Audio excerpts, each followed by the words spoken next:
Hello and welcome to the second and in fact final module for the questions of King Milinda. Let's just very quickly recap what Module 1 covered. Essentially the conclusion that was arrived at in Module 1 was the Buddhist doctrine of not self or no self, which there is a Buddhist term for, isn't there, Tim? Yes. What is that term? Tama, no. Anatta or no. Anatta? Anatta. We'll go over that in class. Anatta means there is no self. Yeah. Yep. Yes, and how we reached that was through the analogy of the chariot by saying the chariot has the identity of the chariot does not consist in any of these skandhas. Mm-hmm. In fact, it doesn't exist. Yeah. It cannot be apprehended. It's just kind of a convention. Yep.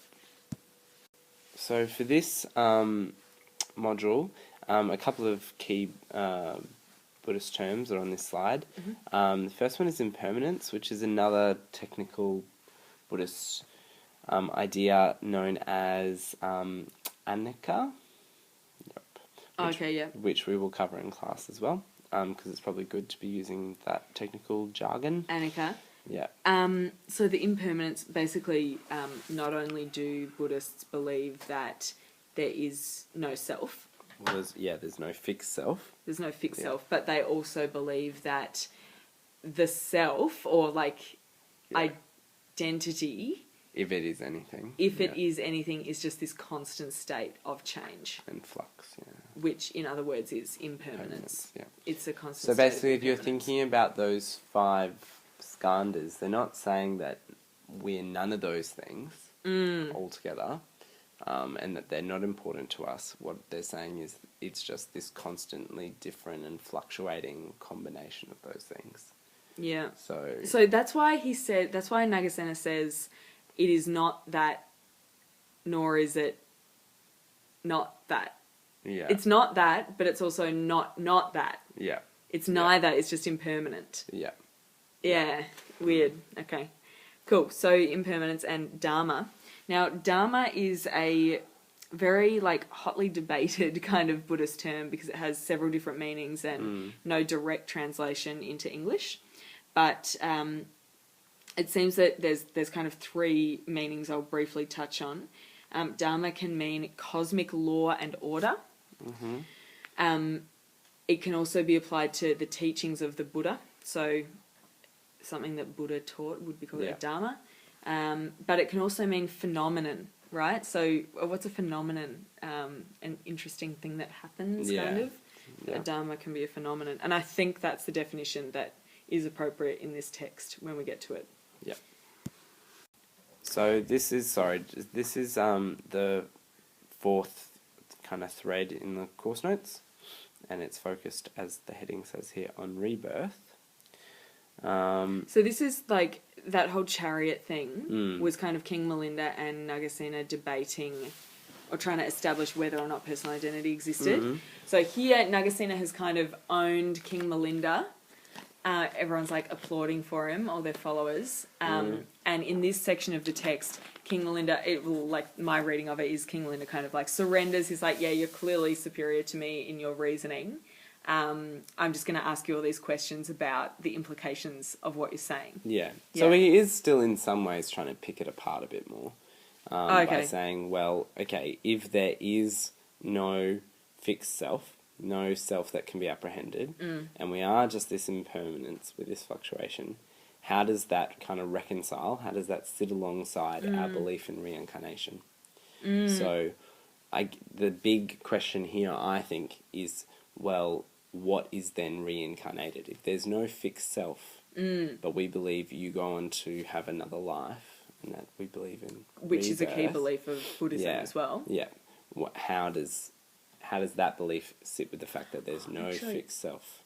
Yeah, sorry, I'm not sure that it is a key belief of Buddhism. I think it's a key belief of Hinduism, actually. But ignore that for the time being. He's just talking about... Yeah, well, yeah. Okay. I definitely think he's relating it to a belief of theirs. Okay. So this is almost like a counter-argument. So if there's no fixed self, how do you explain something getting reborn, because if something gets reborn, it kind of implies that there is something to be reborn, as in a self. Yeah. Yep. And so this quote sums that up quite well when it goes, okay, so if, King Milinda there on the left is saying, well, if something is reborn, is he or the same as the one who has just died, or is he another? So what identity do they have, basically? And Nagasena is given kind of his vague answer. He's given both about his identity and the identity of the chariot, and saying that he is neither the same nor another. So here, King Milinda says, give me an illustration. So Nagasena has made this point that you're neither the same person nor another person when you're reborn. Milinda wants him to kind of explain that further with the use of an example. Yep. And so the example he gives is this idea of an infant becoming a grown-up man. And this example, I guess, is in many ways trying to show this impermanence and this flux and this change. Oh, sorry to interrupt, but here I used the same pictures that I used in the Hume slide, because Hume uses this exact same analogy. Yeah, I just thought that was cool. Yeah. Yeah, key similarity there. So that when you are a tiny infant, were you then the same as the one who is now grown up? So he's kind of going, well, clearly, if you've got a baby and then you've got the adult version, you would think that they're different. So this kind of proves my point that there's that flux and impermanence going on. Okay. So here Milinda agrees that, no, of course, I'm not the same person now as I was when I was a baby. Yep. So he's agreeing. And then Nagasena does this kind of like questioning of that statement. He's kind of leading on to this bigger point that he's going to make. But Nagasena says, okay, so you're different from when you were born. When you were an infant, are you? Well, does that then mean that there's one mother for the embryo, as in before you were born, another for like when you were a young baby, another for, and you know, a different mother for every single stage of your life? And so I guess he's showing that the mother is also in that stage of impermanence and constant. Yeah, because like I think the point he's making is that we would not say that there was a different mother at every stage. No. And so I think he's using this to prove the point of like you are neither the same nor different. You're kind of both the same and different at the same time. Yeah. In the different stages of your life. And this here is just really confirming the point that Misfits has just said. So if you look at Nagasena's response, he's going that I was neither the tiny infant nor am I the grown-up man, but all of these comprised the same body. So, yeah, an interesting relationship with the body being mentioned there, but still, as in, like, he's accepting that there is something that's staying the same, potentially, in the form of a body, but, like, in terms of our identity, it's always changing, and never the same, never the one. Yeah, so I think the key point here is this just, neither the same nor different. Yeah. So again, it's just backing up impermanence, and he's about to get to this idea, well then, okay, when there's rebirth. Yeah, so like, is the general just like some parts stay the same, like in your body? Yeah. Some parts will be consistent, but then some parts will change. So you kind of are somewhat the same, but you're also different. So you can't really say that you're the same or different. You're both. You're just impermanent. Yeah. All right, so King Milinda now demands a simile, which, as we all know, is another word for analogy. So he wants another example on top of the infant and grown man one of this whole idea of the same but not the same. So Nagasena brings up the simile of a lamp. If a man were to light a lamp, would it be the same flame which burns at the start of the night as the flame that burns at the end of the night? That's the question that he poses to Milinda. And Milinda, of course, says, no, it's not the same. It's a different flame at the start than at the end. So Nagasena then questions him more and says, do we then take it that there is one lamp in the first watch and another in the second. So he's saying, well, the flame is different, so does that mean that the whole thing is different? Mm-hmm. So then Milinda says, well, no, it's not a completely different lamp, because it's kind of all connected from one end of the night to another. Mm-hmm. Is that right? So, yep. like, the flame that burns at the start of the night kind of then links on to the next flame and the next until it gets to the end of the night. Yep. So they're not the same but not different. And then, Tim, I'm going to let you explain what Nagasena says here. Yeah, so and this passage for Nagasena is probably the most important part for this thread of the conversation, because this is where he directly deals with rebirth. Mm. And he's going on, so I guess the key thing here is, so they're saying that everything's kind of this constant state of impermanence. Mm-hmm. And within that, there are all these, it's kind of, if you want to think about like versions, or here they're saying dharmas, which I think does mean phenomenons. So different circumstances or kind of like events or stages, right? Okay, so there's many different ways of thinking about it, but what they're trying to say is that there's a succession of them, and that's the impermanence. So if we're thinking about our identity and the skandhas, we're constantly this different combination of skandhas. Things are coming and going and changing, and so much like Hume. Yeah. So we're losing hairs, or we're losing cells, or we're having different senses, or whatever. Mm-hmm. Okay, and this constantly thing, and that with each one of those, it becomes a new one. Okay, so so there's that succession, and so I think what he's saying, when it gets to the point of rebirth, it's not that your particular self. So at that moment, and this is where he talks about again dharmas, and so these different phenomenons are going on, and at that moment where you lose conscious in your previous body and you're reborn into this new body, what goes isn't the self into that new body, but just the next kind of stage or phenomenon or experience in that kind of impermanent chain or path. It's almost like what's happening to us all the time is like different dharmas arising. I don't have the same dharma as I had 5 seconds ago. Yeah. And that's exactly the same that happens in the process of rebirth, allegedly. So, and it's a completely different now consciousness, is what he's saying. So it's not the same as that previous consciousness. It's a new consciousness. Yeah. But that's how it got there. So I guess King Milinda's whole point here is that you have to have this fixed self that then is going on into that next thing, surely. He's saying, no, you can't. You're trying to attach, is there a Hume like? You're trying to attach a construct, this fixed idea, when really it's just this one impermanent kind of process. And that when that stage of rebirth does have to happen, it just continues into that new thing. But is also brand new. Neither the same nor different, just like the lamp. Yes. Well done, Tim. So King Milinda asks for yet another simile to further illustrate the point, and Nagasena brings up the 4 stages that milk goes through. Mm-hmm. So we've got that lovely looking fresh milk there on the left. Then the next stage is curds, which is, I don't know, it's like on the way to making butter, where it curdles like that. Then you've ghot the butter that forms. This is all like just pure milk. And then the final, I love talking about this, it's fascinating.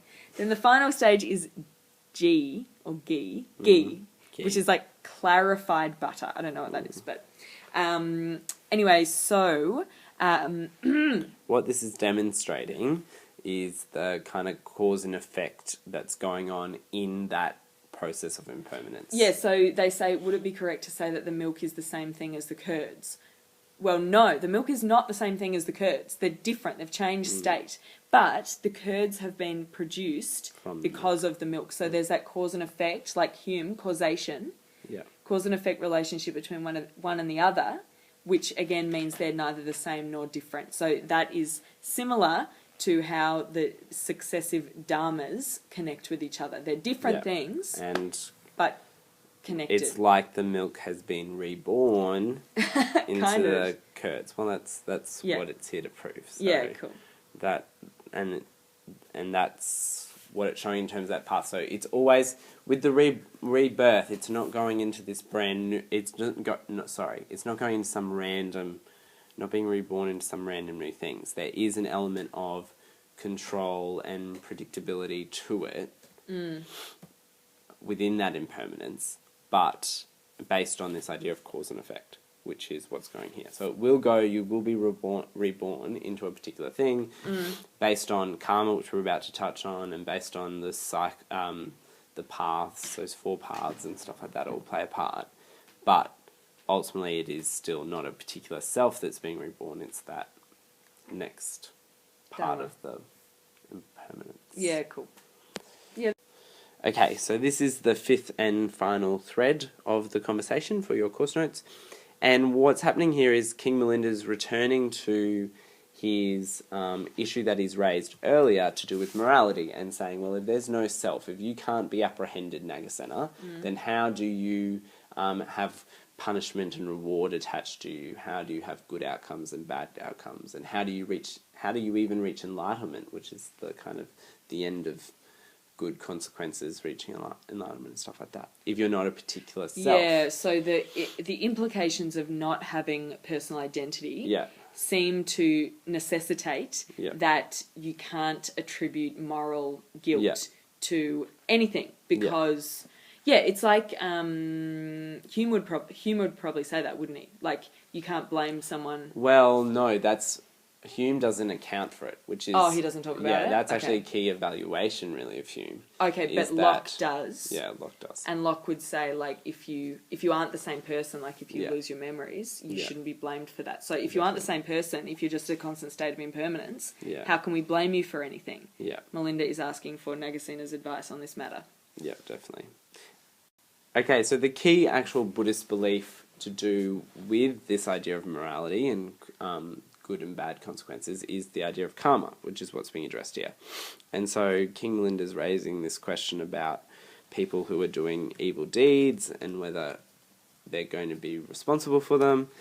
And Nagasena is responding that would be so if one were not linked once again with a new organism. So okay, so going back to the Dharma thing, so there's this like cause and effect thing where one thing is linked to another.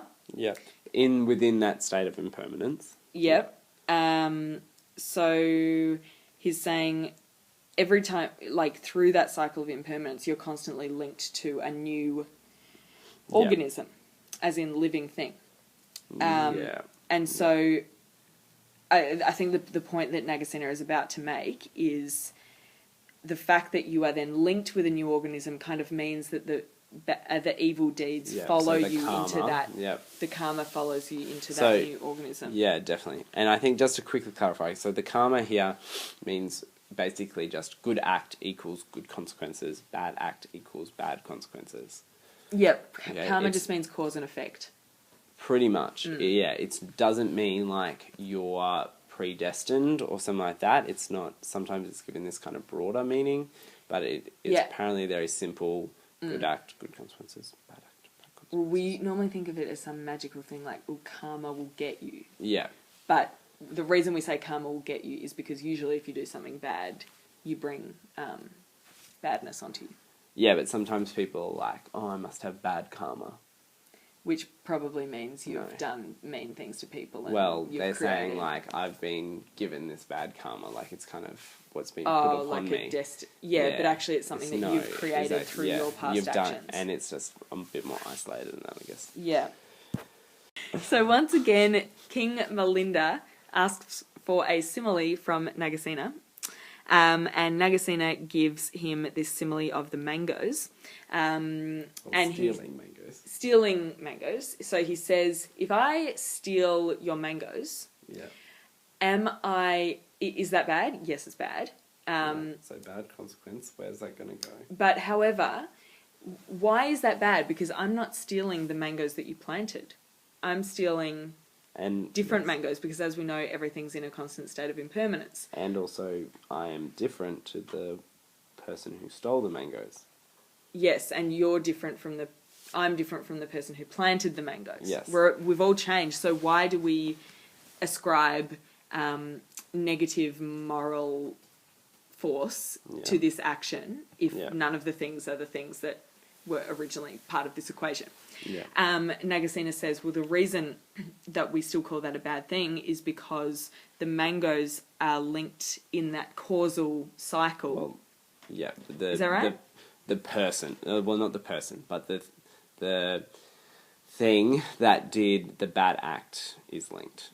It's not so much Can you be more specific? It's not so much to do with the mangoes. Oh, it's to do with the bad consequences are going to flow to a particular thing. Have to flow to something. Yep. And what I take away from this and what he's saying here is that it will go to the next linked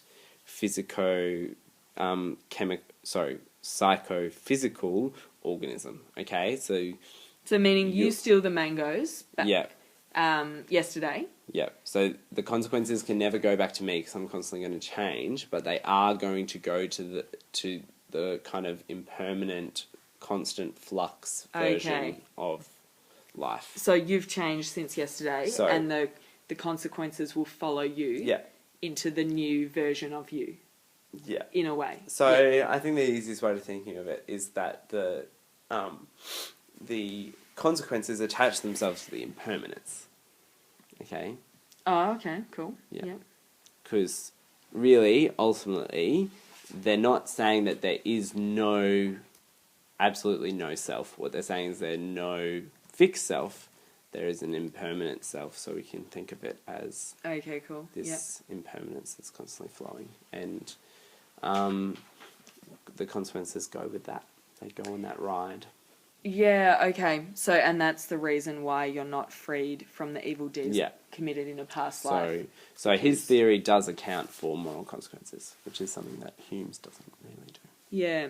It is an odd thought that even if you're different from what you used to be, you still carry those consequences. But it's all to do with that chain of cause and effect. Mm-hmm. Yeah. Cool. Anyway, we hope you've enjoyed this first Buddhist text. We've got one more to go. Have fun.